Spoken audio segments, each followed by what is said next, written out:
देवखेळ या वेबसिरीजमध्ये कोकणातील जे शिमग्यामध्ये प्रामुख्याने असणारे संकासुराचं जे कॅरेक्टर आहे हे अक्षयपरे कुठेतरी दाखवलेलं आहे. आपण देखील निर्मात्याशी चर्चा केलेली आहे. काय सांगा? देवखेळ ही वेब सिरीज ज्यावेळी सुरू होणार होती त्याच्या अगोदर जो ट्रेलर सुरू झाला त्याच्यामध्ये संकासुराच्या बाबतीमध्ये आक्षेपार्ह काही असल्याच्या गोष्टी आमच्या कोकणातल्या जनतेनं पुढं आणल्या.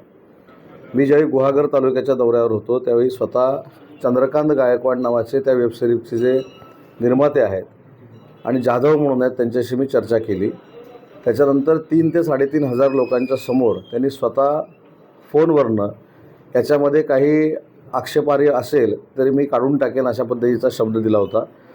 आणि पुन्हा अशा पद्धतीचा जर काही आक्षेपार्ह असेल तर मी आता मुंबईला गेल्यानंतर चंद्रकांत गायकवाड आणि जाधव हे जे 2 निर्माते आहेत त्यांना बोलवून घेईन.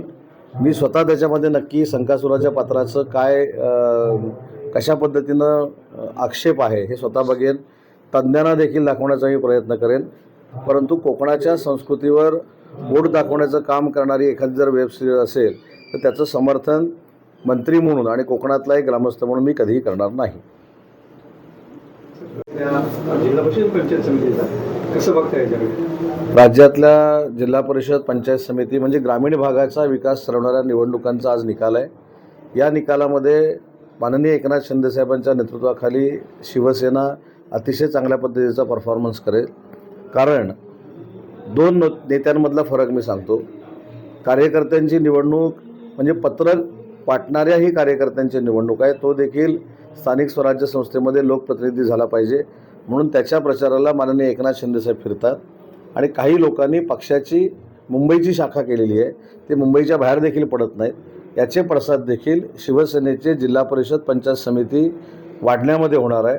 आणि काही लोकांना फक्त एकनाथ शिंदेसाहेबांवर टीका करून जे स्वतःचं दुकान चालवायचं आहे ते या निवडणुकीनंतर बंद होणार आहे. हालचाली सध्या सुरू दिसत आहे. महाविकास आघाडीकडे पुरेशी संख्याबळ नसता उद्धव ठाकरेंच्या बाबतीमध्ये निर्णय घ्यावा अशा संदर्भातील भूमिका पुढे येते.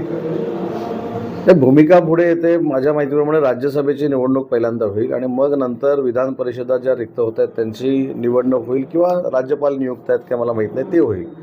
परंतु संख्याबळावरच ही निवडणूक असते आणि 237 आमदार हे आमच्याकडे आहेत. समोरच्यांकडे किती आमदार आहेत हे तुम्हाला माहिती आहे. त्याच्यामुळं उगाचच कोण धाडस करणार नाहीत याची पूर्ण कल्पना एक कार्यकर्ता म्हणून मला आहे. आज निकाल आहे म्हणून आपल्याला सकाळ वाईट पाहिजे.